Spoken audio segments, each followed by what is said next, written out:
Hello and welcome to the Gooner Talk. Back again with you guys for another show, for another episode of our Let's Talk Arsenal series on deadline day. Our first show of the day. We've done 120 pre-transfer shows, and then the day in which it's deadline day, I'm working, genuinely working. It's not like a case of where I'm away in a hotel somewhere and I can do a show from there. It was a 6 a.m. till 6 p.m. shift over at Football London. You probably saw a load of the streams that we've done throughout the day. Amazing work by all the guys that helped us out, and especially to Rich Hall, our Italian football expert. As soon as the news about Tomiyasu, who I'm sure you all know about all by now, came out, Rich jumped on with us over there. So a massive shout out to him. It's been a long day, and whilst my shift is finished, the boys are still working very hard on the Arsenal side of things to keep you guys up to date. So please make sure you are staying tuned into Football London with all the latest Arsenal transfer news, if there will be any more. There could still be some twists and turns in the hours remaining. It would be a big surprise, but we'll wait and see. But today's show, as we did on deadline day in January, I'm going to be joined by a whole host of our members from the Discord server throughout this evening and throughout the next hour to get their thoughts. So without further ado, let's introduce them. Before I do that, though, please do make sure you dropped a like on the video and subscribed to the channel if you haven't already, and help support the channel by joining up as a member. And if you would like to help even support it even more, you can go and vote for us in the Football Content Awards. Link is in the description for all of that good stuff. But let's gradually introduce you to my panel. First of all, it's King. How you doing, mate? Are you well? Are you good? I'm good. It's been a busy day. I've missed your voice, mate. I've missed your voice. I've needed those dulcet tones in my life. I'm glad to be here. I need a ringtone. Let's bring in Dave. How you doing, Dave? Are you well? Yes, good, mate. Thanks very much. Busy day again on Discord server, talking about what's been going on. So good stuff. Yes, I mean, of all the days, the Discord server has definitely been a big helpful tool to those, because, I mean, you guys have been keeping everyone up to date with all the latest transfers, links being sent galore in there. So fantastic stuff. If you would like to join our Discord server, you can do by becoming a member, and you'll get all the info through there. And finally, let's bring on Chris. How you doing, Chris? Are you well? Are you good? Yeah, I'm good. How are you, mate? Yeah, very good. It's very good. I'm tired, but we're there. We're nearly done. I believe that. After this show, I can finally relax and then get up at 7 a.m. for the next shift tomorrow. So, but we move. Anyway, I think I probably would have felt a lot worse, Chris, about today if we hadn't have made a signing. And whilst it is still yet to be officially confirmed, it is pretty much nailed on that Takahiro Tomiyasu, the Bologna Japanese international, will be joining the club. I'm going to get all of your raw reactions to it. So, Chris, starting with you, how do you feel about this signing? Yeah, like we were talking before, I heard about him, I think a month and a half ago when Spurs were linked to him. I was curious about, who our rivals are planning to bring in. And I remember reading some good stuff about him, but I thought at the time that he was mostly center back. So that got me confused today. But I'm happy to be proved wrong. And from what I can see, from what I can read about him, sounds like a, good talent, but if he's proven enough, if he'll do well in Premier League, if he'll do well at Arsenal, it's hard to tell at the moment. It's better than than nothing, just one transfer. But I don't think that's someone we were expecting to be joining us or someone we are hoping to be joining us. But I'll back him all day, and let's hope he do well. Yeah, 100%. I think that's the key thing, is whether you wanted the guy or not, he's pulling on the red and white jersey of Arsenal, and we've got to get behind him. Dave, give me your reactions to Takahiro Tomiyasu. I'm going to get that right eventually. I'll be spot on every time. But what do you think about his signing? I was worried because Spurs wanted him first off and then didn't proceed with it. So I was thinking, are we getting a Spurs reject here? So as always, hastily looked at YouTube, saw some amazing compilations about how good this guy is. He is, clearly. People started talking about his weakness was crossing, but then somebody else said in the YouTube thing, oh yeah, actually he is really good at crossing. So there is actually a little bit of a sort of disagreement going on, shall we say, in terms of what his best traits are. He's a big lad. He's 6'2". That's going to add something to our back line, because clearly the likes of Chambers can't jump. He's better than Cedric as well, clearly already. But he's a bit of an unknown prospect.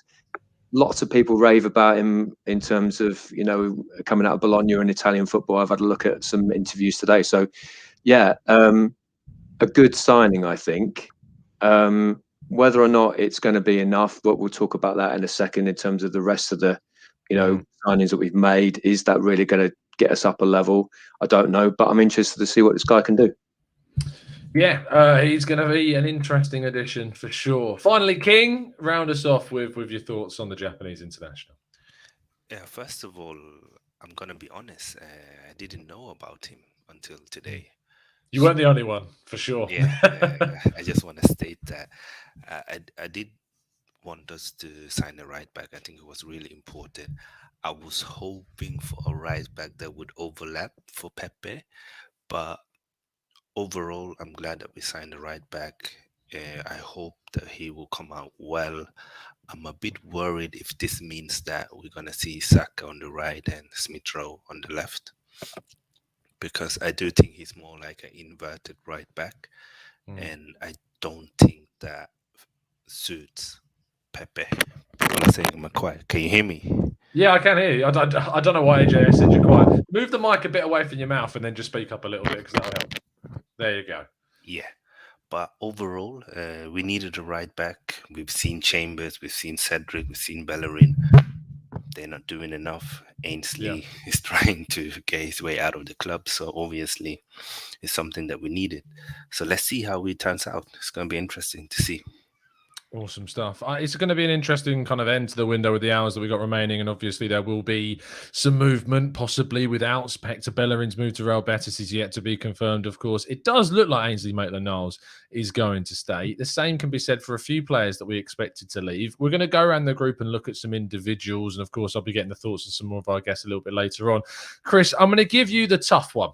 Sead Kolasinac is still an Arsenal player. How do you feel about that?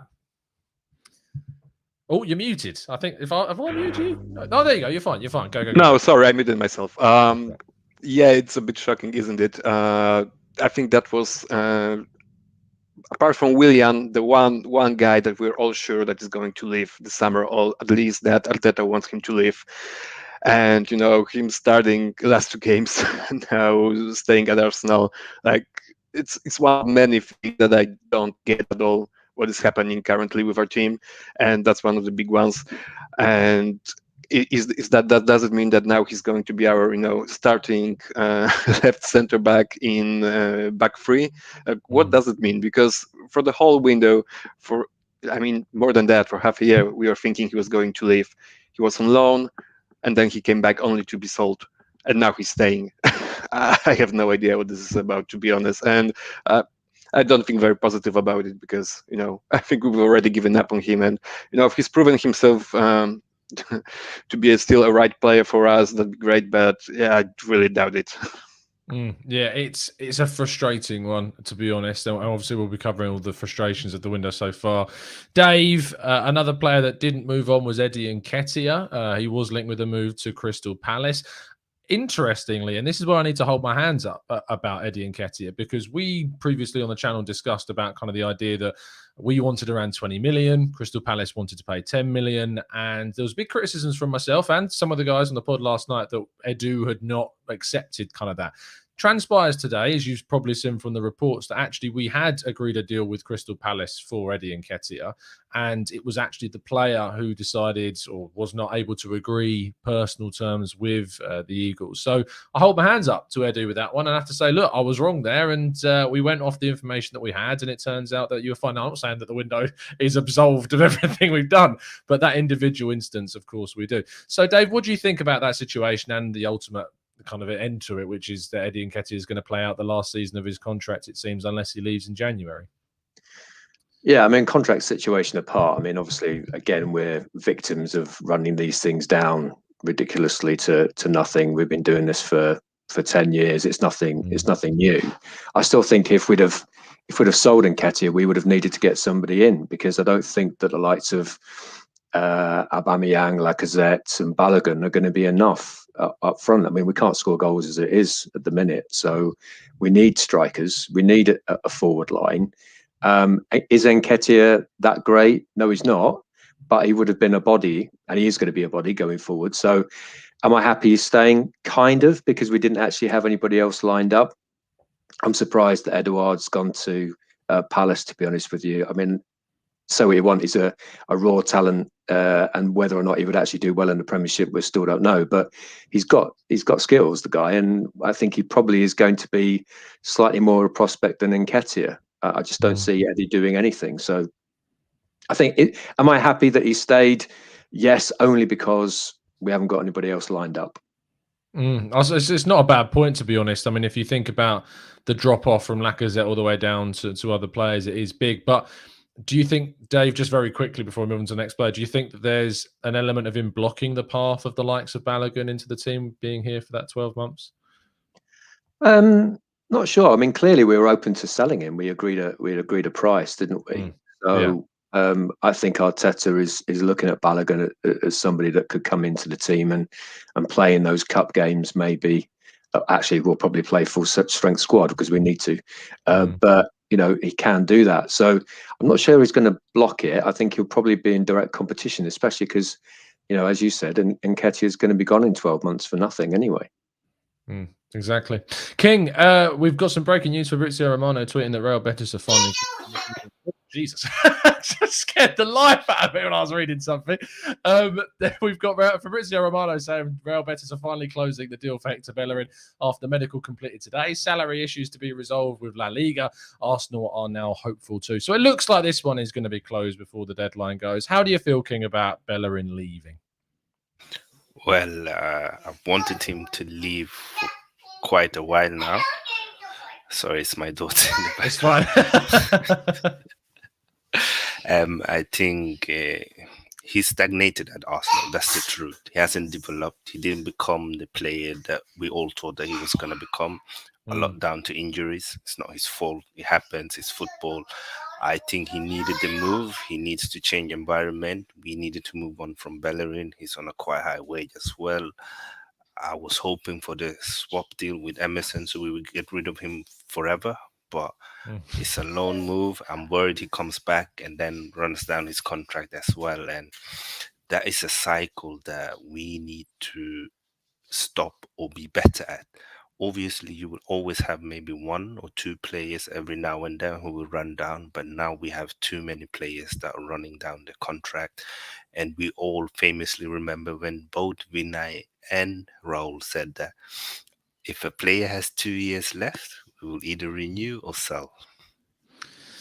And I mean, Dave mentioned it, didn't he, with Nketiah? Like, again, another player that's now down. Lacazette, we've here is confirmed not to be interested in signing a new deal, and he is going to leave on a free. It's mad, isn't it? Yeah, but I think also it's a consequence of probably players feel like they don't get enough of the transfer fee. So when a club buys a player, most of the fees goes to the agent and to the club, and they feel like, but if I just run down my contract, I'll get so much more money. So why not just run it down? I agree.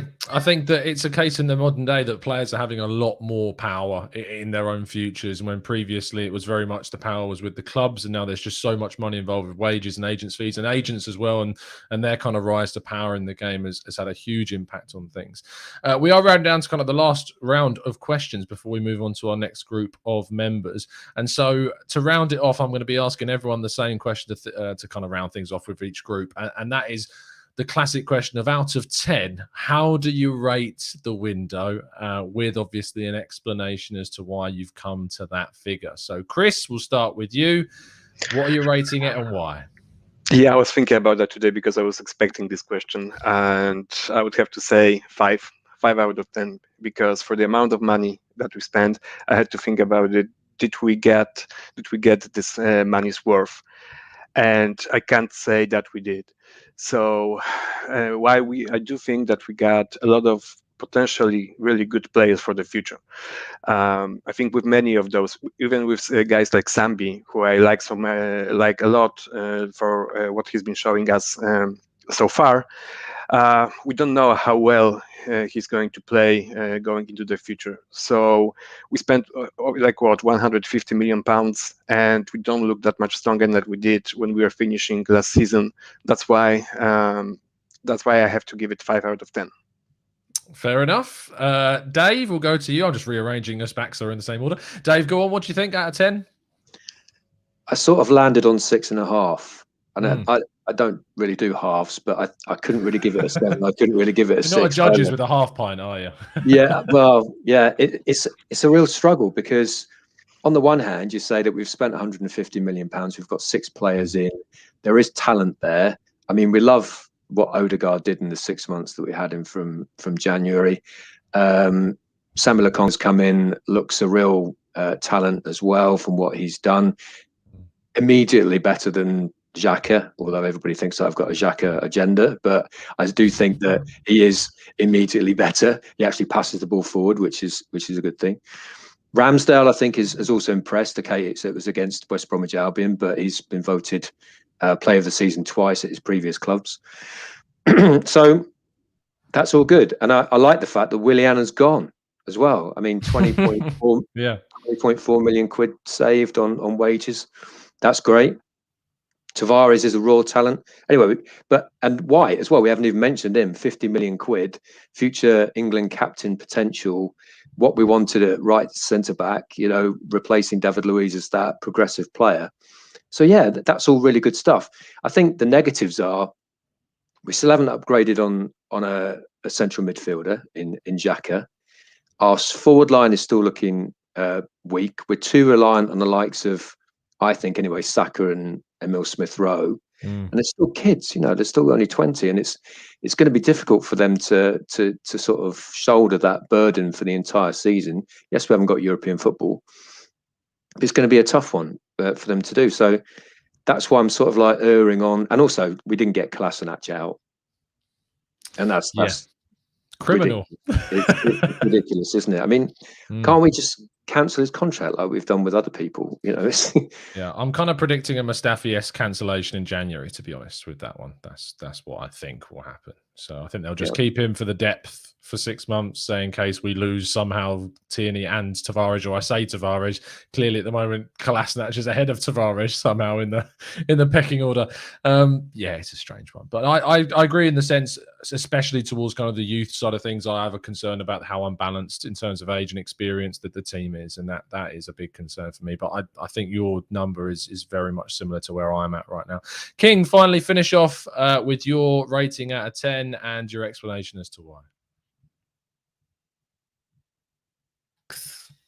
With a potential to become a 7.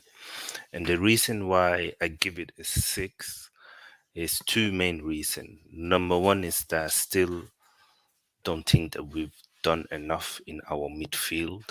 And I'm someone who believes that central midfield is the most important part in a team, because it's the place where it's supposed to shield and protect the back line.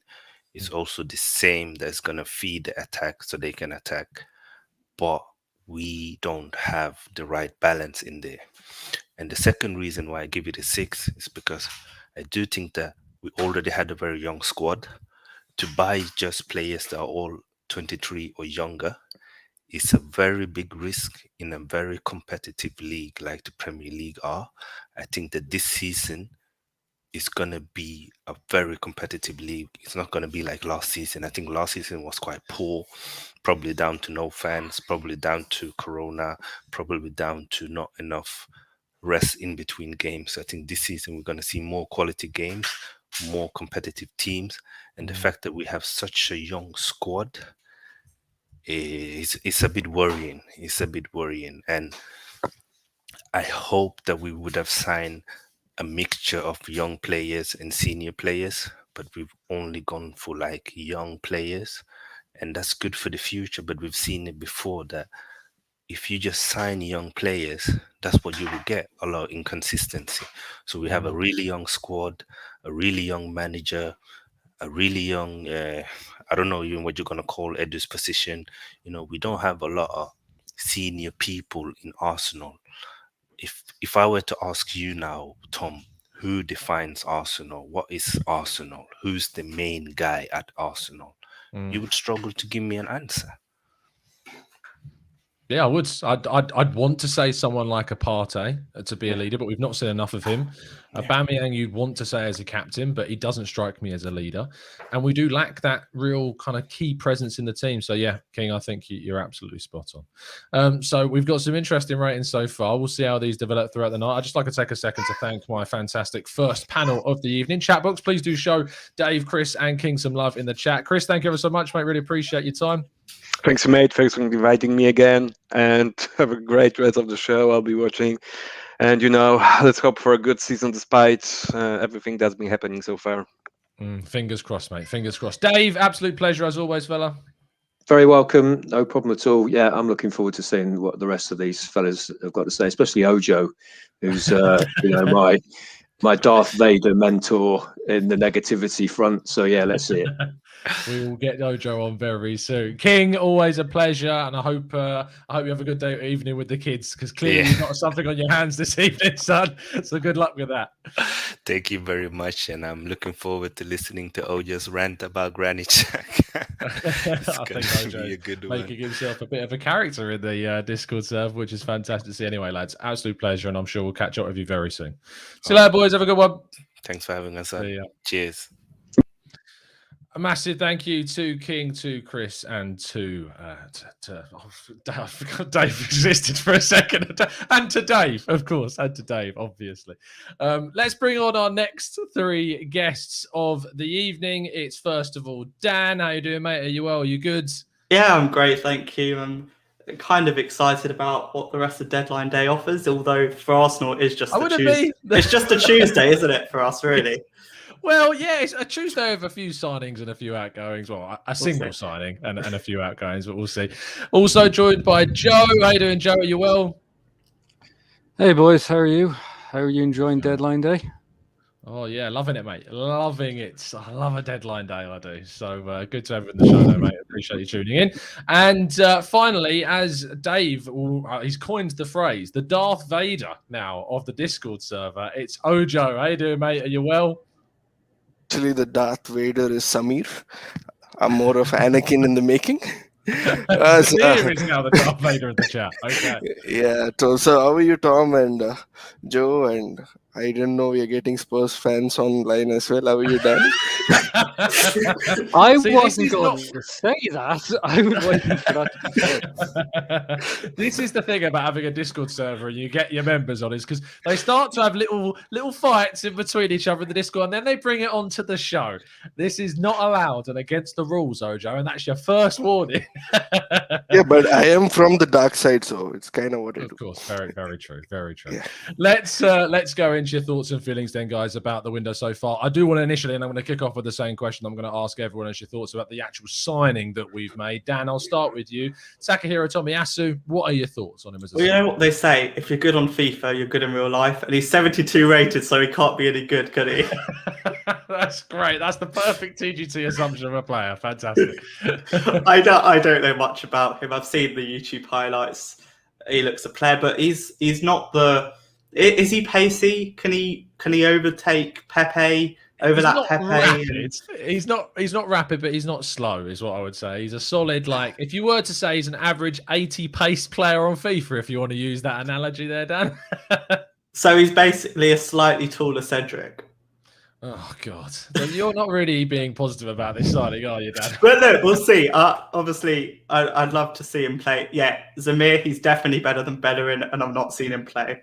So this is all getting very, very personal all of a sudden. Joe, can you save me, mate? How do you feel about our new Japanese signing? I don't know the first thing about him other than Spurs were interested. And if nothing else comes of that window, the fact that we took a player off Spurs when they took Emerson off us will be enough. Well, it won't be enough, but we'll settle for that. Like I said, I don't know the first thing about him. I've looked at a few of the videos.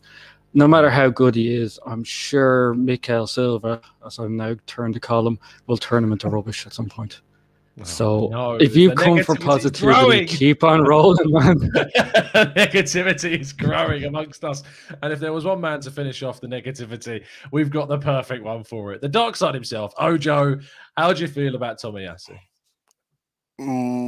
What's his full name, Tom? What's his actual full name? Takahiro Tomiyasu. Yeah, I don't care. Makes no difference. This is why did I get you three on together? This was a mistake. This was a big mistake. No, he could go on to be a. serious. He could go on to be a good player, a decent signing, but at this point, honestly, I'm more apathetic than negative. So we got a right back. We know Arteta is going to play Chambers there anyway, or Cedric. So are we actually going to see Tomiyasu on the pitch? I don't know. Maybe he'll play centre back next to Holding and Murray. So. See, people call TGT an echo chamber. Well, I present to you the anti to that completely. Let's talk about some of the individuals then that have obviously moved on or could still yet move on, and those that actually haven't moved on. Dan, I'm going to actually throw a kind of a curveball towards you and talk about Lacazette, because Chris Wheatley did reveal today that he wouldn't be leaving, and he also wouldn't be signing a new deal with the club, which means he likely will be departing on a free in the summer window of 2022, unless something miraculous happens in January, or that we convince him to sign into a new deal. So what's your feelings around that situation? I mean, it's a strange one. Was it Vinay or someone who said that we wouldn't be leaving? Raul said that. Raul, okay. Well, it's Raul's the past regime, but it is a bit strange to have someone run out their contract, especially someone like Lacazette, who we could get maybe 20 million for. But I do prefer him to Aubameyang at the moment. Okay, we haven't seen him this season, but I think he does more for the team and the style of play that Arteta is trying to bring. So I'm definitely happy to see him this season, but to run him down, I would have given him a 1-year extension. So I'm a bit annoyed about that, but we'll see how time goes. Maybe he will sign, and maybe it'll happen next month. Maybe things do change very rapidly in football, but I think it would be a huge surprise to see Lacazette sign a new deal. Joe, obviously we've seen some other players stay, some players leave. One player that doesn't look like he's going to be going immediately. However, interesting, there still is links with Turkey persisting, and that's Mohamed Elneny. And I didn't expect this one to be one that we would be talking about as a departure, because we've let Torreira go. We've obviously brought in someone like Sambi Lokonga. We're in a situation now with Partey injured, Xhaka suspended. I know Partey will be coming back very soon, hopefully. But that Lokonga and Elneny are starting two central midfielders right now. If we had a match tomorrow, to let Elneny go, I'm looking around the club, but I'm lifting up the sofa and I'm looking for centre midfielders, and I'm not finding too many. It would be a bit of a shock to see Elneny leave, wouldn't it? It wouldn't be a shock, because I think if you look at the Discord, most of us have never thought he's up to scratch. But we would be absolutely leaving ourselves short. And the fact that Elneny is now absolutely required is about as damning as you're going to get. I know the Turkish window is open for a couple more days. If he does bring in a fee, you'd really have to wonder, because we don't have anyone even to bring up from the under-23s to slot in. Xhaka is going to get suspended again. I'm not going to dwell on the fact that was a dreadful decision to extend them. Partey is only fit for about 5 minutes per season, unfortunately, so that hasn't looked that so good. And so we could have one man in the centre, and our club, lads, our club. We obviously saw Martin Odegaard dropped into a number 6 position against Manchester City. So there are contingencies. I'm not saying they're good ones, but clearly there are contingencies if we want to play without either of Lokonga or Elneny in the side and somehow still not have a central midfielder once one gets sent off in a game against Manchester City. Staggering, but it happened. Obviously, I see a lot of you in the chat box are suggesting that Ainsley Maitland-Niles, of course, would still be here and would be a factor in that. However, interestingly, David Ornstein did say that he himself said he wants to be considered now as a fullback, which, I mean, we could have done with him saying that about a year ago, to be honest. But it's, better late than never. Anyway, Ojo, now I'm racking my brains. Who could I talk to Ojo about to try and get a positive response about how we've dealt with them this window? This entire window, of course, has been, we've seen some good signings, Ojo. We've seen some good, and when I say good signings, I'm not talking about necessarily the ones that we brought in, but the ones that we more so kept. Emil Smith-Rowe signed a new deal. We saw that happen. Do you remember that? Do you remember, Ojo, is that not blocked from your mind yet? A positive thing that happens with Smith-Rowe. Kieran Tierney signed a new contract too. That's a big one. How do you feel about that? Who hasn't signed a new contract in Arsenal? Oh, that's good. That's a good thing, is it not? Yeah, starting from Gunnersaurus, everyone has signed a new contract in the club. So extending Emil Smith Rowe was I would say it was not a master stroke. You just gave a kid a new contract that happens to any club. I Kieran feel like you're Tierney- acting now. This is just no, going too far. no, because what is Emil Smith Rowe going to do by himself? No, that's why we brought in Odegaard, did we not? And what are them going to do by themselves when What, you have no strikers to? Well, we've got two strikers though, don't we? We've got Lacazette and we've got Aubameyang. We've got two strikers. Well, by the way they go missing, it feels like we start with 9 players on the pitch anyway. I'm trying my hardest here, guys. I'm trying. But honestly, ESR, it was. I'm actually happy about ESR signing. It's a very good extension, especially for the future. Because honestly, I feel that there is no way the owners are going to pitch in. So, in case Arsenal is going to step it up, it is going to be what Liverpool did, where they sold one of their prized assets so that they could fix the team. So we might be looking at selling Saka or ESR in the future, maybe for 100, 200 million. I know everyone's like, oh my God, you can't sell Saka, but we are still going to be 8th. So if you can make 100 million out of ESR and Saka, that's 200 Both million. of them. Oh, okay. Sorry, each. I was thinking 50 million for each. Come on. The chances are we might get 50 million for each and maybe re-sign Willian. But if we do get 100 million each for those players, that's 200 million in the bank. But even if we get the money, are we going to spend it the right way? Because we spend a lot of money this window, and you see where the team is. So, am I glad ESR signed? Yes. Am I excited he's playing for Arsenal? Yes. Does it help the team? Maybe. Okay, fair enough. Right then, lads, we now approach the final question, and looking specifically, and I'm going to be interested to get your in-depth thoughts on this one as to your rating for the window. I was going to go in reverse order, but I'm actually going to save the best till last. Dan, what's your rating out of 10 for the window and why? I'd probably give it a 5, and Okay. I'll kind of go through it. So we've signed Ben White as our oldest player, who's 23.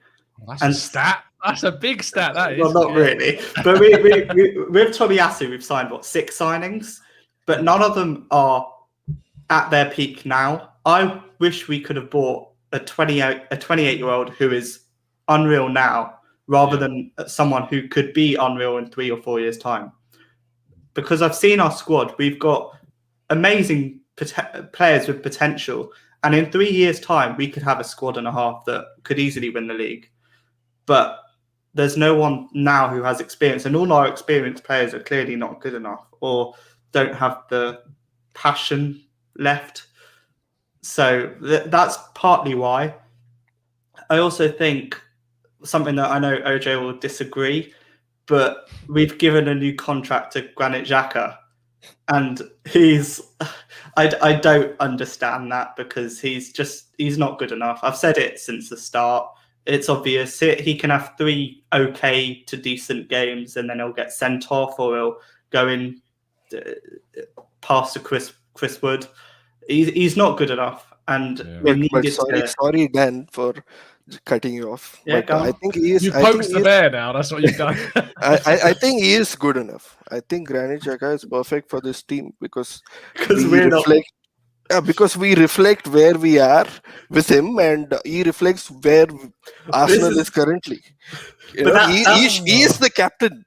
This is the ship that he's leading. But that's the problem. Since he's come to the club, he's been integral to how we play. Everything goes through Granit Xhaka, and that's why we've been 8th for 2 seasons in a row. Okay, it's not just him, but because the whole play goes through him, he probably has 50% of possession throughout our team. Everything is through him, and because he's not that great, we're not that great.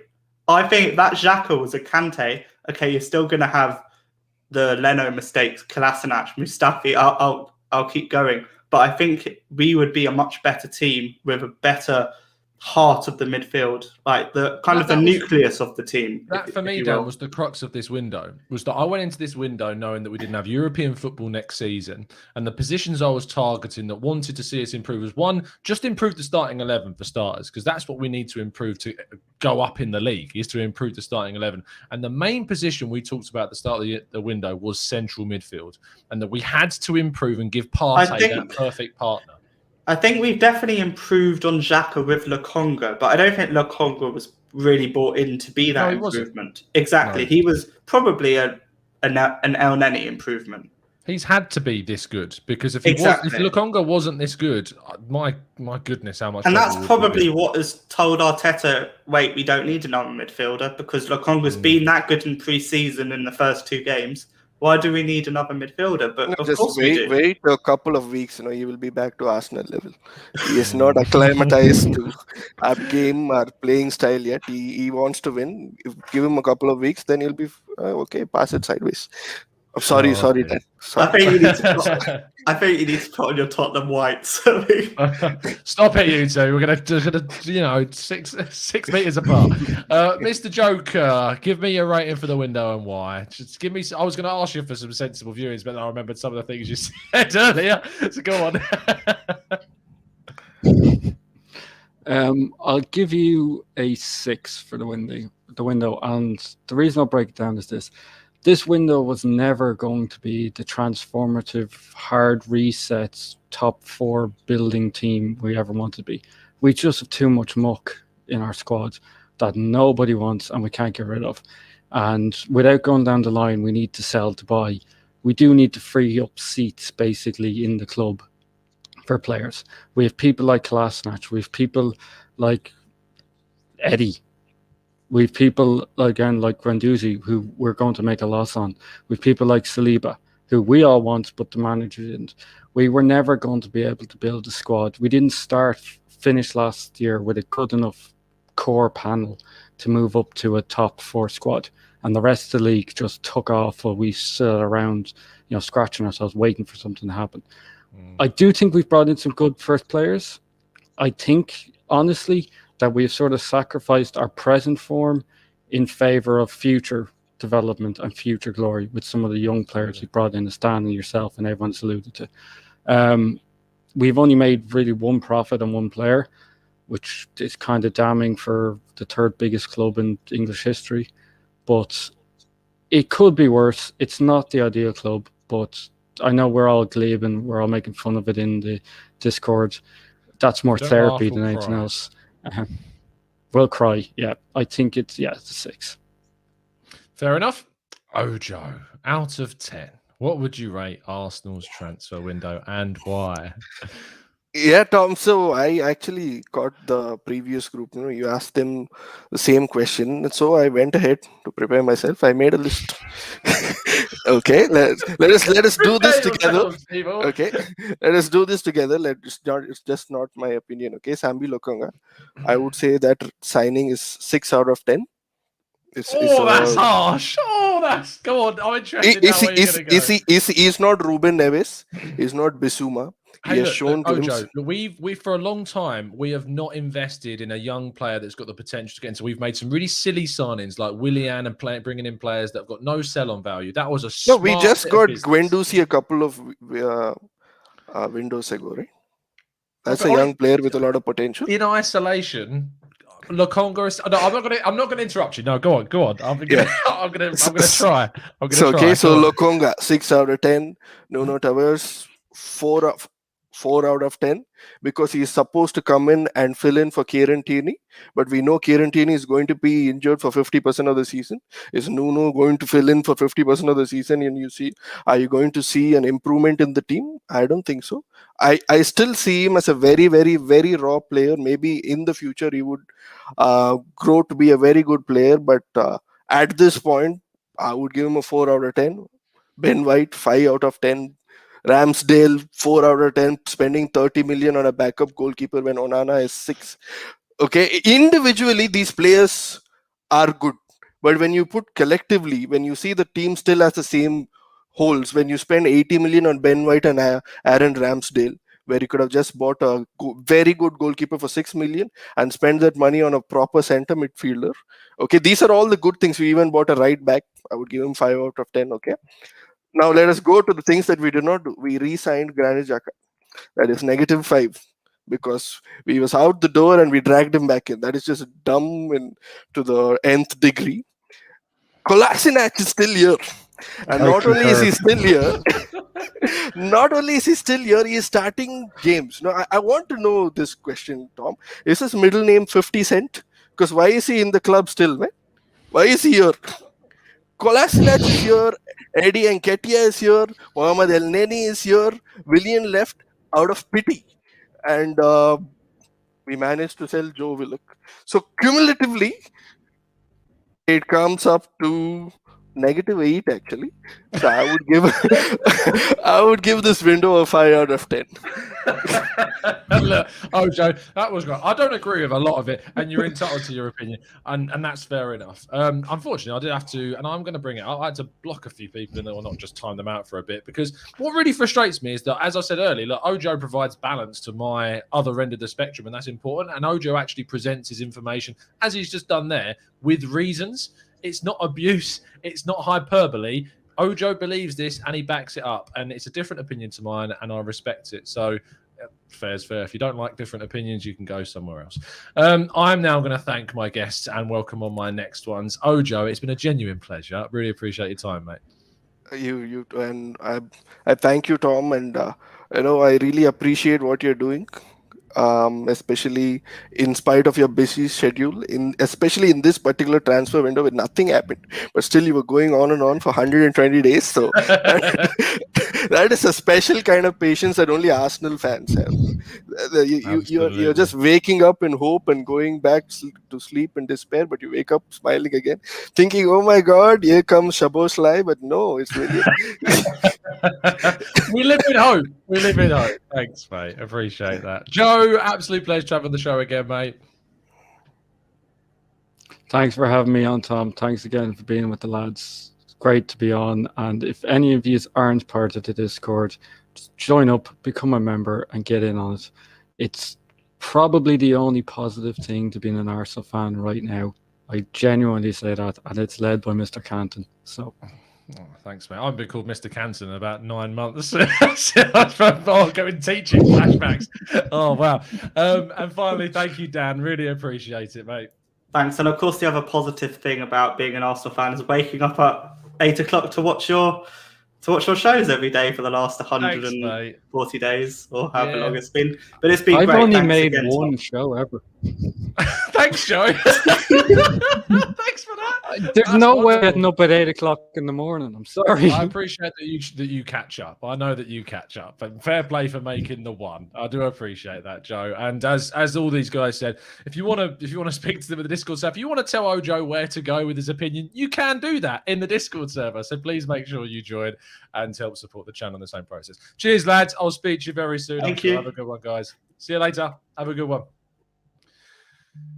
A massive thank you to Ojo, to Dan, and to Joe as well. Some really good opinions. Very quickly in the chat box, Jerome Pierre, thank you so much. Ojo's review is perfect and spot on. Well, there you go. It's all about opinions at the end of the day. As long as they're put across in a respectful way and you're explaining your reasons, it's absolutely fine. You can have a critical opinion without being abusive. It does exist. Let's bring on my final 3 guests of the day, and all of them are debutants. Let's first of all introduce, I know people are going to know his name in the chat box. It's Ashwin Watkins. How you doing, mate? Are you well? Find the unmute button. It's a classic. I'm good, and you, Tom? Yeah, very good, mate. Very good. It's great to have you on the show. I said earlier on, you've been listening to the show for about 2 years. You've been in the chat box for about 2 years. Really, obviously engaging pretty much every single show, Ashwin. So it's great to have you on, mate. It's great to be on. Thanks, Tom. No problem at all. Let's also welcome Vishal. How are you doing, Vishal? Are you well? Hi, Tom. How are you? I'm good. Very good. I was fine. I've just spent 20 minutes with Ojo. I'm less fine now. That's kind of where I'm at now. Good to have you on, mate. Appreciate it. Thanks so much. No problem at all. And finally, it's Alan. How you doing, mate? Are you well? I'm good. I just had to wipe away some tears after Ojo's 50 Cent reference. Yes, it went down very well in the chat box as well too. Thank you so much, guys, for tuning in and making your debuts. Fantastic to hear from you all. I will ask, as debutants, just unmute yourselves when you speak. So when someone else is talking, we don't hear the background noise. That's it. Ashwin, we'll start with you. I'll start with the same question that I asked everyone else. We've made a signing today. Takahiro Tomiyasu has joined. What are your raw reactions to that news? Tom, I have never heard of this player in my entire life. Today is the first time hearing about him. Tried to watch a few YouTube clips this evening before the show in preparation, and I have nothing to say about this guy at this stage. I can't give any negatives. I can't give any positives. I won't make a judgment based on some of the tweets I've seen going out today. I'll just give him some time, and hopefully he's better than any of our other Japanese signings that we've had recently. I mean, the last Japanese signing we had, I'm thinking, was it Ryu Miichi? Was that the last Japanese player that we had? I'm struggling to think of who it was before that. We have Inamoto, I think, as well, was an Arsenal player. I think it is and Who was it? no, go ahead, Vishal. Takuma Asano. Oh, yes! Takuma Asano! Yeah, of course. Never played a single game for the Arsenal. And then I think he left for Stuttgart. And now I think he might even be back in Japan now. So, yeah, big shout there from Vishal. Speaking of which, Vishal, give me your thoughts on his compatriot, Takahiro Tomiyasu. I'm sort of guilty of having heard of him. I haven't really heard of him much. But I did know that he was linked with Spurs earlier on in the window. From the highlight reels that I've seen, he looks like a pretty big built guy. He looks like he will sort of add to our physicality at the back. I'm not sure about how good he is offensively, but it looks like from what I've heard, he sort of supports Pepe. I think he will sort of support Pepe at the back as well. So he can go ahead and do his thing. Apart from that, I don't really have much on him. And you're not alone, Vishal. That is for sure. There's plenty of people that are just learning about this guy for the first time. Alan, are you one of these people that are also learning about this guy for the first time? Yeah, pretty much. I did look him up about a month ago because we had some like loose links to him when Spurs did too. So I definitely looked him up, read up on him. He seems like he's solid defensively, which right now we definitely need. And I read the article that you'd posted that he would like unlock Pepe, and I don't really know about that just because Pepe is more of like he's more of like a reactive winger instead of like a proactive one. Like he'll wait until the fullback like makes a move towards him before he gets around them. And I think that's because of his lack of balance. He really needs to work on his balance. So when he doesn't have that player that overlaps constantly, he doesn't really have space, which means he gets double teamed a lot of the time, and that usually doesn't go well for him. So I was kind of hoping more for like a overlapping fullback or wingback. But Tomiyasu has pretty decent pace from what I've seen, so I hopefully he can kind of be molded into that. Yeah, I agree with you. I think that there is an element of just different that we needed in that position. And I think Tomiyasu will bring that from I'd like you guys are really just learning about him for the first time. I did do an interview with Football London with Rich Hall, the Football Italia chief correspondent, who speaks exceptionally highly of him, really rates this guy. And to be honest, speaking to people that are kind of in the know about Italian football, I struggle to hear any bad words about him as a player, and that's a really good sign. So fingers crossed he will, in fact. Chat box, I can see there's a lot of questions being thrown in there. Once we finish this final section with the guests, I'm going to stick around for 15 minutes to answer as many of those as possible. So hold fire on your questions. We will get to them. Ash, let's go through some of the players. Of course, we've talked about a lot this evening, but we still need to talk about a few more.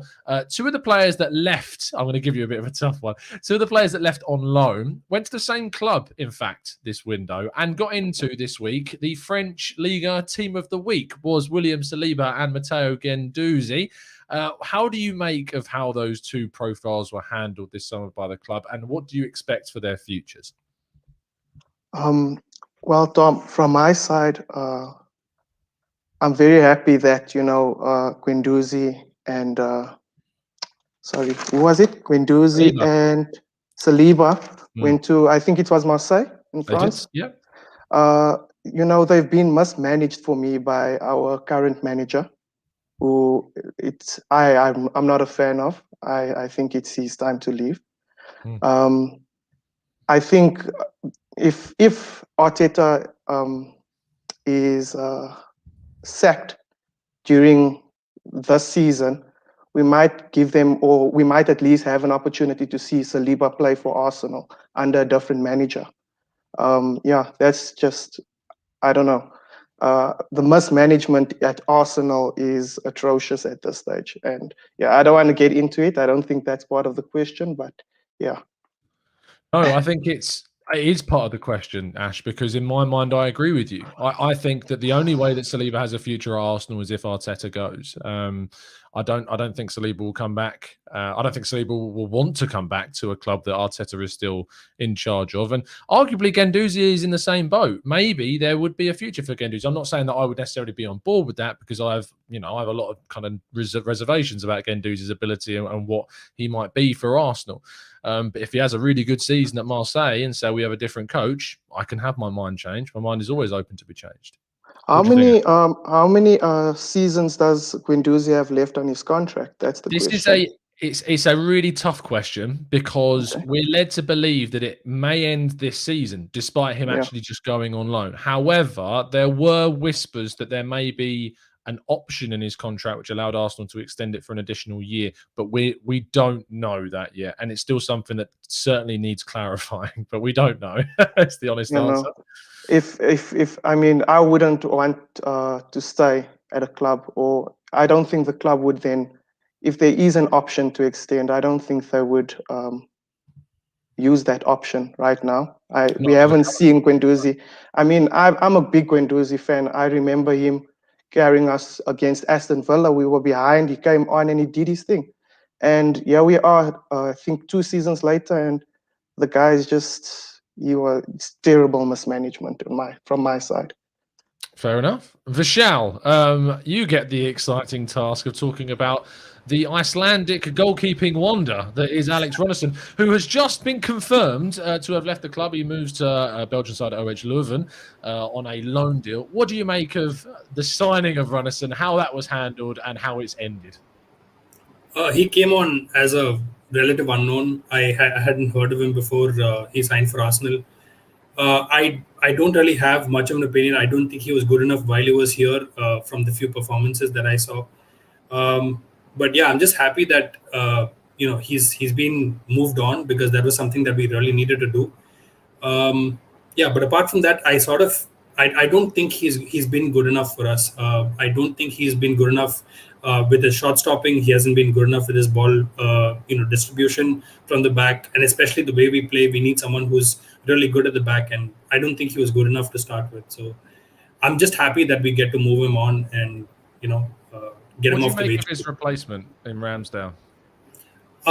So a lot of people would probably give me stick, but I actually like Aaron Ramsdale. He looks pretty good from the other performance the other day.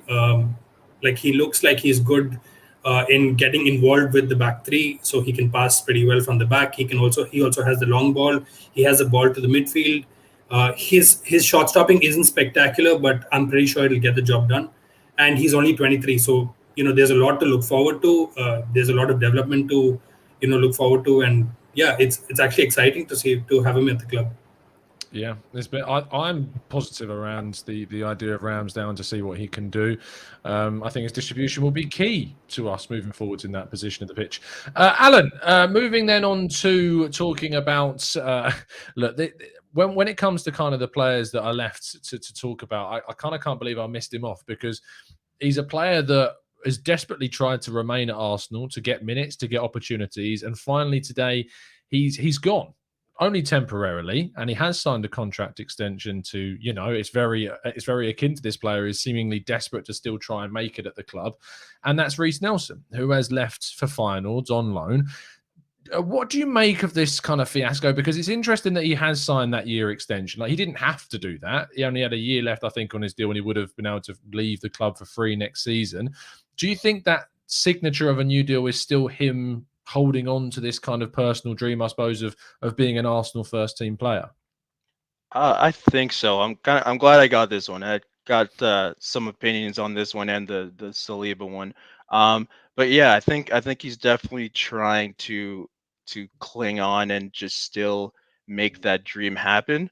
And the whole thing that happened with him last year, I feel like there was a lot of like misconceptions around it because people were just taking it as he should have went on loan. Why did he refuse to go on loan? But Arteta, he asked Arteta to stay and fight for his place. Arteta accepted, and then he did. He was putting in the work, like he was doing extra sessions, tactical sessions, solos, just doing everything he could to improve. But he still just wasn't getting the game time. And I think that his last start last season, I think it was in that Europa League game where him and Pepe both created 5 chances, and he played very well. But then after that, like people would be injured, there would be COVID cases, and he would still not even make the bench. So, you kind of feel bad for him in that way. But yeah, I feel like he's just still clinging on to the dream of like playing for Arsenal. If I was him, I would have just left. Because I feel like even if he does play well, it's going to be another one of those Joe Willock situations where it's like we should probably cash in at this point, just so it doesn't, we don't get another Ainsley situation. So I feel like he will get sold off if he does do well, or even if he doesn't. But either way, that's the only outcome I really see from him coming back next season. It is certainly one of the most interesting kind of profiles at the club about how that will play out for me is Reiss Nelson. Last question then to all of you before we wrap things up is the same question we asked to everyone. Your rating, of course, out of 10, and why it is that for the window. Ash, we start with you. Tom, from my side, I rate this window a 6 out of 10. Reasons for that: we've invested in potential, and we didn't really improve our central midfield position, which was, for me, a very critical position. Sorry, I'm just reading the chat as well. I'm dealing with it. All right. So we haven't improved the center mid position. We did bring in Sambi, who seems like a very good player, but I don't think he's a first team player. So on top of it, we've kept Xhaka, which for me is a big mistake. He's a terrible player. He's a terrible captain. He shouldn't be at Arsenal. But yeah, for me, 6 out of 10, Tom. Tavares is a very good left backup for Tierney, but Tierney himself is always injured. And I think we overpaid for White and Ramsdale. I think we all agree that Ben White, 50 million, it's a bit much. I agree. Vishal? Yeah. I'd probably give it a 5.5 or a 6 out of 10. I actually have a pretty detailed answer for this. My first criticism is that we should have had our signings in before Brentford, because you sort of give them enough time to like come in and like integrate with the squad, and then you also get them used to the tactics. You identify their their strengths and weaknesses, and you have enough players integrated into the squad to actually last the season. So I would probably think that we should have gotten most of our players in before Brentford. I like that we've gone after a really good age profile, but it sort of brings the average age of our squad down quite a bit. So I would say 23 is our average age, if I'm right. And every one of my biggest criticisms is that every summer we're always 1 or 2 signings short. Last time we should have signed both our and Partey. We ended up signing Partey and like not getting our, and that sort of showed in the first half of the season when we lacked creativity quite a lot. This time it's the center midfield position. I think that we should have gotten Guimaraes or Bissouma in, and that would have made it maybe an 8 or a 10 season. The window. And we've also failed to offload a lot of our deadwood. I'm not going to name players, but we all know who they are, and there are arguments for every one of them. And finally, I think we made the mistake of sending out Aziz on loan, because I think that we could have held him back and made him play the odd cup game, and that would have made it a lot more easier to integrate him into the squad next season when probably Elneny or someone else leaves. So that's a 5.5 or a 6 on 10 for me. And Alan, finish us off.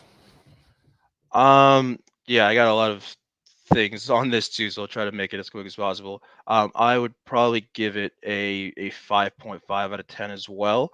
I do like what they were trying to do, but I think they had the wrong priorities. Like the youth profile is good, but I think you can improve the team and also get a young profile. Like he said, Bruno Guimaraes was my first choice for that position. Um, I think he would have been good, and I also think this we should have just kind of bit the bullet on our players and just sold them. You know, I feel like we've all been begging to be kind of tougher in the market and get better prices for our players, but in a summer where we need to overhaul and we already do have the money, like we've seen that we have the money, and we need an overhaul, and teams don't really have money or don't really want to spend the money, to push for an extra, like 8 million for Xhaka or uh, obligation to buy on Bellerin. I feel like if we just got those players out and then got the players that we needed in, it would benefit us in the long run instead of, in the short term. Um, I also think that Ben White and Ramsdale, I feel like themselves, they're fine. Like I'm glad we got them, but I feel like they kind of represent the issues with our transfer policy where it's kind of a misallocation of funds. We already had Saliba there. Um, Even if you think he's not that ready, we still have Holding that could come in. So I would rather keep Saliba and then use that money for a central midfielder that can really come and improve the side. Um, I think center back was the last position I was thinking of to improve going into the summer, and that seemed to be our main priority. So I feel like just the funds were misallocated. We should have used them better, and there was a real opportunity this season to get some great players over the line. Like, hey, I hate to bring them up, but Spurs, they got their center back Romero, who's one of the best center backs in the Serie A. They got him on a loan to buy. So there was a lot of opportunities out there that we could have used our money more wisely and really made a push this season without the distraction of Europe or anything like that, and really tried to get back higher up in the table, really. Yeah, it's the way in which this window has gone down ultimately has left me in a very mixed place, and kind of a real conflicted place, because I appreciate going for young players and addressing that, because we used to invest in players that had no sell-on value at all, and we would be stuck in situations like we have been with Mustafi and Socrates and Özil. All these players have had to basically pay to leave the club, and we are doing that differently now, and we are seeing us invest in younger players, which leaves us with a better situation of sell-on value. But it was an opportunity this summer to invest in the starting 11, and we haven't done that, and that's the real big miss, in my opinion, this season. Anyway, I'd like to take a second to thank my fantastic guests this evening. All of them are debutants making their first ever appearance. So chat box, if you could show them all some love, we would appreciate that. First of all, Ashwin, it's as I said earlier on when we first met, it's good to put a face to the name and to have you on the show for the first time. Thanks for having me, Tom, and thanks for doing these shows in the morning. You're an awesome Arsenal representative, if I can say that. Fan yes. Representative. I mean, you're the only one I actually follow these days. So thanks, yeah, mate. Thanks, Tom. That. No problem. You are very, very welcome. Vishal, thank you so much. And don't feel pressured to throw me compliments just like Ash has. But I mean, I'll take them, but don't feel pressured. Thanks for having me, Tom. Actually, your shows have become like a part of my routine every day. I tune in at 12:30 in the afternoon, my time. And it's some really nice, insightful, information you roll out. It's really nice to be, part of the conversation and get my thoughts out once in a while. Thanks, Ash, and thanks, Alan. Good conversation. Pleasure to have you on the show, Vishal. Genuinely, and thanks. I'm glad that they have entertained you. I'm sure they've entertained plenty of people, and give them something to watch in the mornings or whatever time, as you say, 12:30. That's like a perfect lunchtime show for yourself, Vishal. So there you go. And finally, Alan, thank you so much for coming on, and appreciate your time. Yeah, thank you so much for having me. I've been wanting to get on the show for a bit, but I usually work during this time, so have been able to. But it's been It's been fun. Thank you for keeping me up until 3 in the morning to watch the shows every day. Yeah, three different time zones, madly. Oh, yeah. 4 if you count me, of course, too. So yeah, crazy. So thank you, Alan. I appreciate it. No worries at all. Thank you so much to the chat box as well. We're going to be sticking around for a little bit longer to answer some of your questions, but I am going to say goodbye to my guests now. Thank you ever so much to them. See you later, guys. Have a good one. Bye. See you later. Have a good one, guys. That has been a mega show this evening. Not just 1, 2, 3, not 6, but 9 different guests today, which is great. Fantastic to see. Obviously, you may have seen, if you're watching this live, obviously you are well aware of the fact that we have a chat box. Our chat box runs live with the show constantly, and there are very few. I think I've done single digits of pre-recorded shows. Actually, that's not true, because we used to do the tactical breakdown that was a pre-recorded show, and then we made it live. But usually we have a chat box, and unfortunately you probably have seen, if you've just tuned in, you would have unfortunately missed it. And I say unfortunately, thankfully you would have missed it. And that we've been having a little bit of an issue recently. I'm not sure as to why we have, but we've been getting a couple of, I assume what they are, and I'm very well educated by our Discord server, who tell me that they are basically spam bot accounts. There's nothing that I can do about it other than just when I see them, I block them. People have asked us to put kind of filters on certain words. I have done that. I have always had filters on certain words that are offensive and that people would take offense to. It is something that is an issue across not just my channel, but I've seen it happen on a number of other channels as well. Just know that we are trying to do absolutely everything that I can in my power to respond to it, to block them, to move it on. But I unfortunately can't promise you that they won't come back, that I can't stop them. It's just unfortunately part and parcel of, as the channel gets bigger, these sorts of things get targeted, unfortunately. So we will try our best. We may look into kind of getting moderators that can act a bit faster than I can, so I'm not multitasking all the time. But there are pros and cons to having moderators in the chat. But it's something that we are going to talk about and discuss, I think, as a collective, as a Discord server, because it is a community there, and I appreciate getting people's thoughts and feelings in the Discord server about the channel as well. I think also it nicely feeds into something that I've seen today. I don't know if I like talking about this sort of stuff. I love having a discussion about kind of the social aspect of Arsenal and of the fan base. And I know that's part of the reason why a lot of you would subscribe, is because we speak very honestly about the fan base and stuff like that. There's a couple of things that I wanted to discuss that have happened and relates to the end of the transfer window. One of them was in relation to AFTV. And now we don't talk about AFTV too much on the show. I have my own thoughts and feelings about some of the things that the kind of instances that have happened with myself and the channel, and things not being credited, etc. And that's a personal thing to me. I would never turn around to anyone and say, you shouldn't go and watch that. And that does link, because I've seen a lot of people very much recently encouraging people not to go and watch the channel. In fact, I've seen people, unfortunately, even chanting in grounds to say that we don't want AFTV at the club anymore.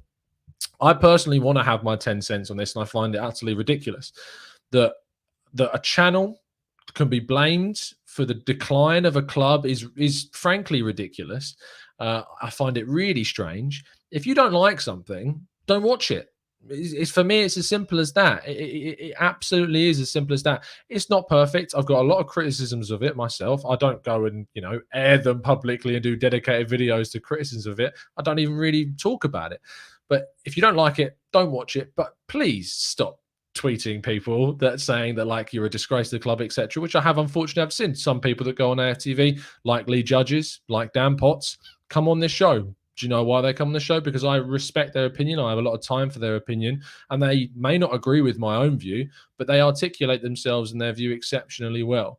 It is a real shame that there is so much negativity, especially around kind of the YouTube fan culture.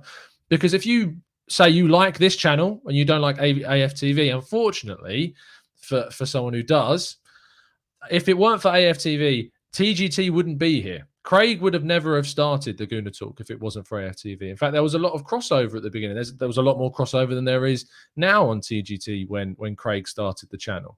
And when I, was jumping on with Craig as a regular guest alongside the likes of Wayne and Mems and the originals, we had the likes of DT and Troops and Claude's coming on very regularly on the channel.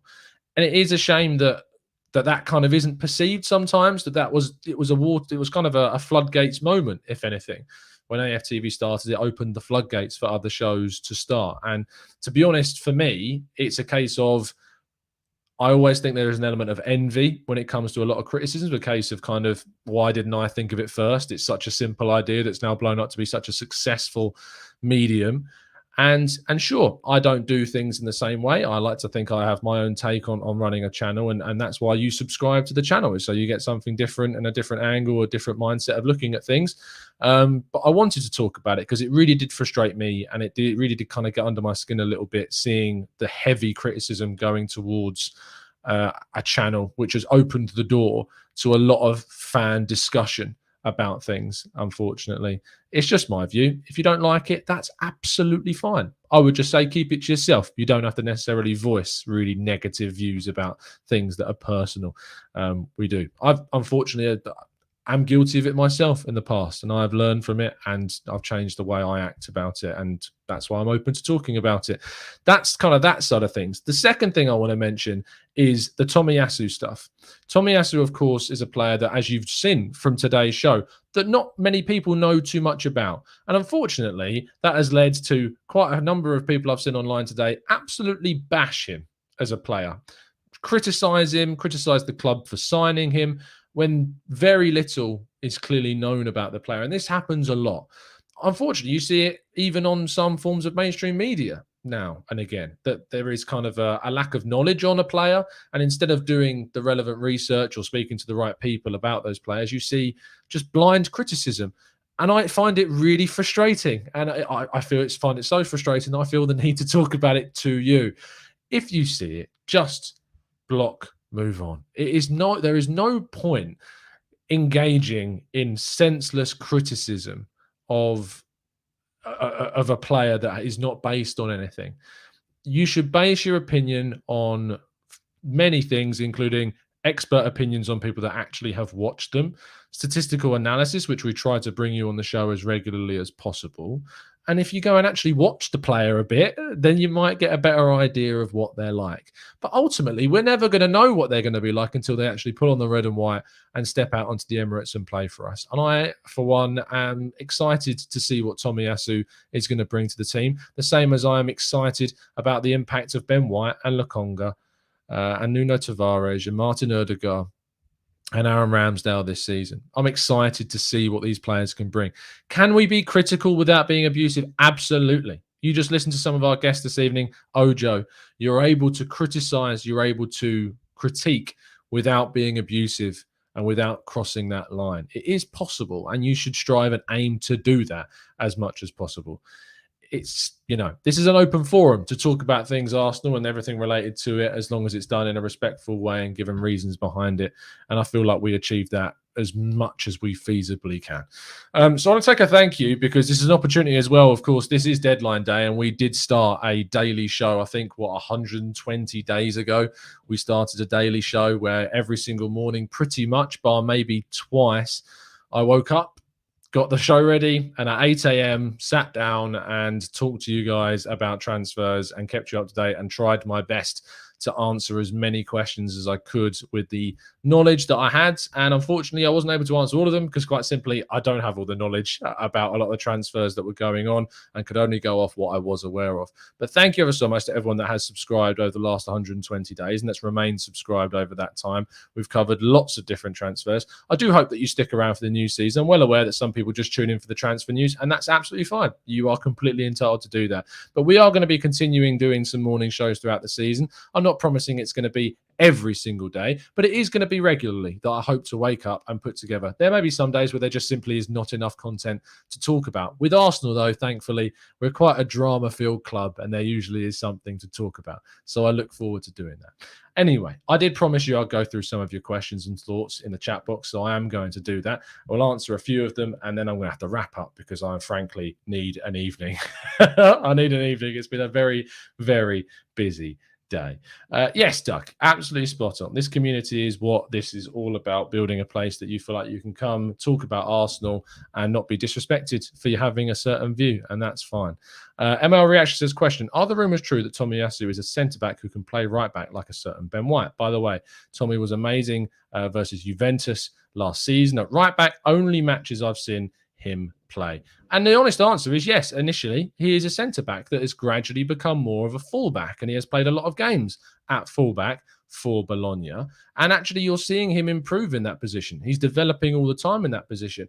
And at Arsenal, he's no longer going to play in a team like Bologna that is slightly restricted in how much they go forwards. And he is going to be hopefully given a little bit more freedom to play in that right back position. I also think it's quite smart because he's also a very good centre-back at the same time. And we do need depth. We've had Ben White out and we've had to bring in Callum Chambers and Rob Holding. So we could quite do with an extra bit of depth in that centre-back area. I know the initial reaction is well, we had Saliba, why have we let him go? But we are not under that sort of control. Arteta is controlling those choices, so you can point the finger in that direction. Let's go to, is he better than Mukiele, Tom Zamir? No, he isn't, frankly. I don't think he is better than Mukiele. Mukiele is a fantastic player playing Champions League level football for RB Leipzig. I don't think he's better than him. So would he have been a better signing? Probably would have been, yeah. 24 out of 50 games played at right back. Thank you, Ramsdale. Exactly. He's played plenty of games in that position. Wes, missed your live show today, Tom. I needed conversation about Arsenal. Apologies, Wes. As I said earlier, at Football London, I was on a 6 a.m. to 6 p.m. shift, so I wasn't able to do the show. The priority is always going to be my job, and so that comes first. Tomorrow, I'm on a 7 till 3 shift as well, so there's not going to be an 8 a.m. show. But back on Thursday, I am aiming to start the Arsenal news show as we move through the season. So I look forward to bringing you that on Thursday.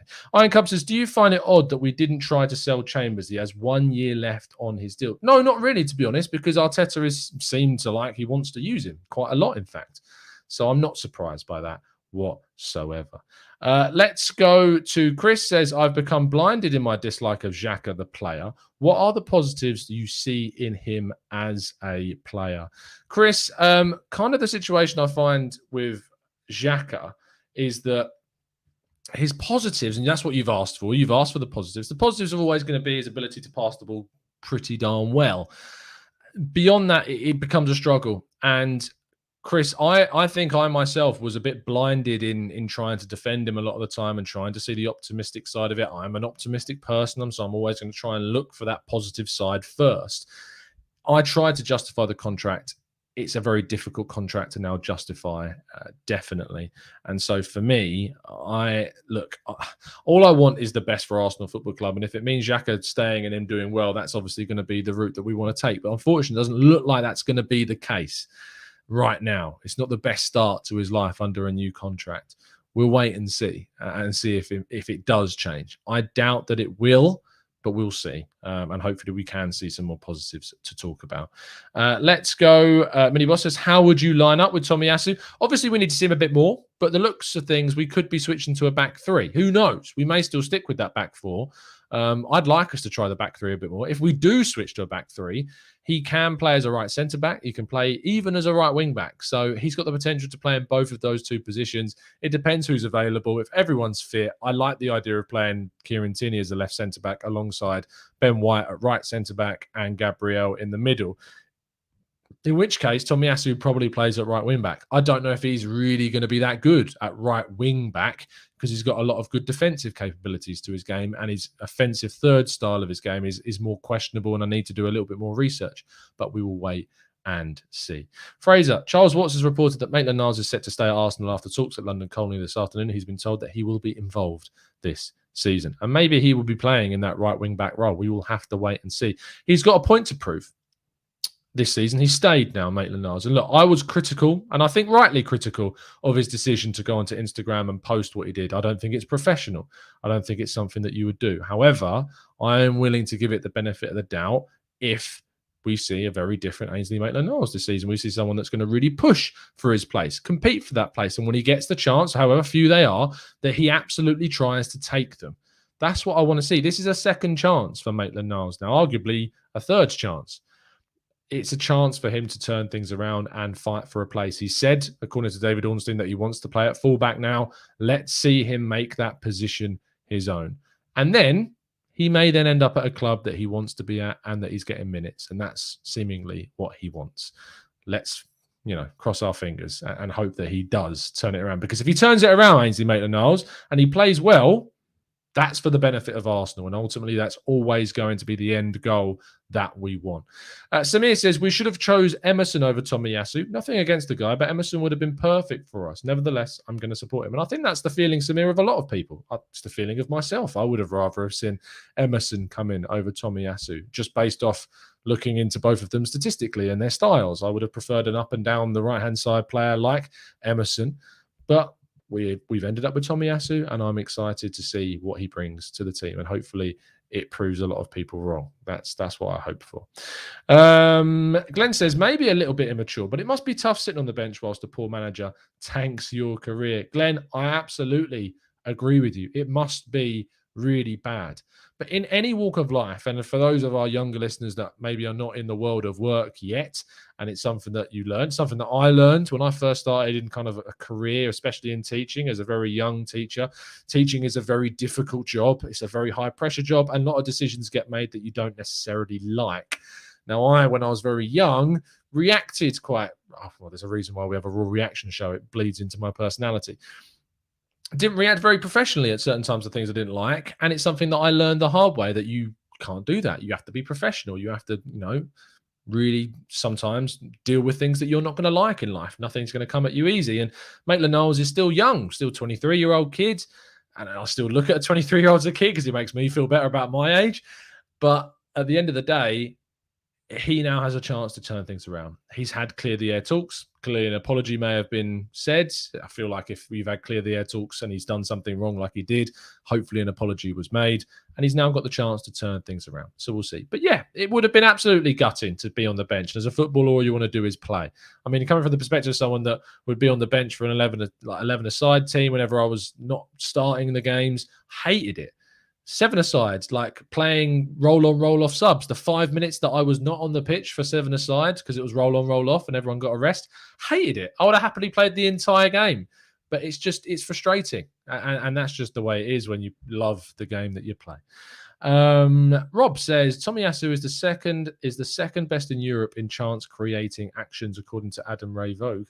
Only Mbabu ranks higher. Pretty impressive. I've not seen that stat, Rob, so I can't legitimize it. But if it turns out to be true, interesting stuff. So there you go. Let's go to Anthony Woods, who says, I like the signing, but it doesn't fix our predicament. Predictable one-sidedness, which makes us very easy to target. Look, we've obviously seen with Kieran Tierney and how kind of heavy we are on the left-hand side. And we know how heavy we are on that left-hand side with chance creation. We know how lacking we are on the right. So we need to ensure that we improve that right-hand side. And we've got to hope that Tomiyasu adds that quality that we desperately need him to.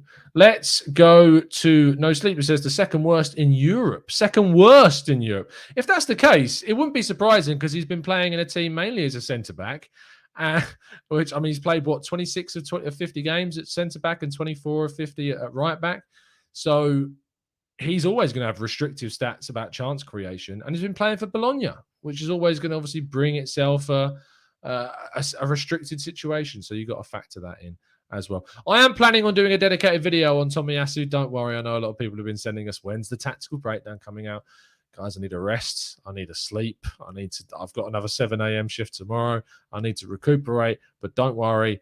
There will be a tactical breakdown. I will do my best to get you one on Tomiyasu to go into a lot more detail statistically. If you can't wait and you are desperate to learn some statistical analysis, don't worry, I've got you covered. We covered it on Football London today. I was joined by Rich Hall, the chief correspondent for Football Italia, and we talked about Tomiyasu. I brought up some statistics in classic TGT fashion. I'm bleeding over those personality traits over to Football London. So make sure that you, if you haven't already, that you've gone and checked it out. It's been an absolute pleasure to speak to you guys as always. And I'll see you tomorrow at some point. But stay safe, stay well. Have a good evening. And as always, up the Arsenal.